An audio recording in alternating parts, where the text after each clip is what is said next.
দর্শক, আমি আজ আপনাদের জন্য আরেকটি ছোট্ট টিপস নিয়ে এসেছি। আমার কিন্তু ছোট ছোট টিপস আমার অলরেডি ইউটিউব চ্যানেলে দেয়া আছে। আমি যে টিপসটি নিয়ে এসেছি তার ডেসক্রিপশন বক্সে আমি লিঙ্কগুলো দিয়ে দেব। তা আমি আজ যে জিনিসটি নিয়ে এসেছি সেটা হচ্ছে সিরামিকের 4 কাপ। চা কিন্তু আমরা সবাই পছন্দ করি। যখন আমরা রেগুলারলি চা খাই তখন কিন্তু কাপ সবাই পরিষ্কার করে রাখি, তো এক সময় দেখা যায় কাপের যে সৌন্দর্যটা আছে সেটা নষ্ট হয়ে যায়। তো আজ আমি আপনাদেরকে খুবই সহজভাবে সহজ পদ্ধতিতে কাপটা পরিষ্কার করে সেম নতুনের মতো হয়ে যাবে ওরকম করে দেখাবো। কাপটা পরিষ্কারের জন্য আমার অল্প পরিমাণ বেকিং সোডা, অনেকে কিন্তু ভুল করে ফেলেন, বেকিং সোডার জায়গায় পাউডার দিয়ে দেন। তো এটা কিন্তু আমি বেকিং সোডা নিয়েছি, সোডাটা আমি দেব।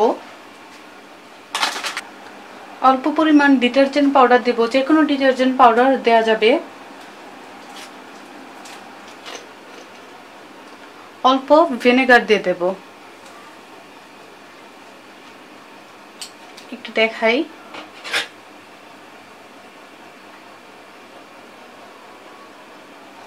এখন এরকম একটা মাজুনি দিয়ে, এটা কিন্তু সবার বাসায় থাকে, আমি কাপটাকে একটু ডলে নেব।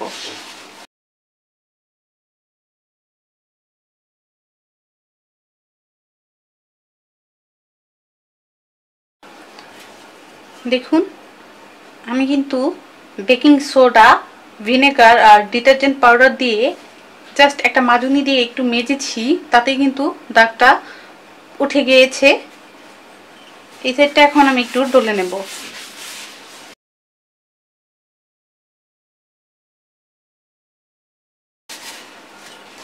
আমি কাপটা আপনাদেরকে একটু ধুয়ে দেখাই।